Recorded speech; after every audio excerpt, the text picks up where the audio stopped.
ప్రశాంత్ వర్మ దర్శకత్వంలో తేజ సజ్జా టైటిల్ రోల్లో prime show entertainments పై నిరంజన్ రెడ్డి నిర్మించిన చిత్రం హనుమాన్ స్ట్రాంగ్ ట్రెండ్ ను కొనసాగిస్తోంది. ప్రపంచవ్యాప్తంగా 150 కోట్ల మార్కును క్రాస్ చేసిన ఈ సినిమా వీక్ డేస్ లో కూడా భారీ వసూళ్లను రాబట్టింది.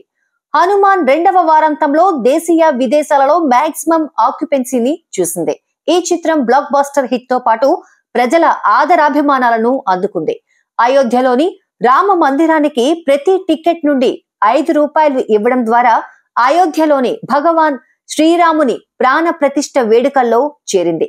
మేకర్స్ ప్రీ రిలీజ్ ఈవెంట్ లో పేర్కొన్నట్లుగా వారు అయోధ్య రామ మందిరానికి ఒక్కో టికెట్ నుండి ₹5 ఇస్తున్నారు.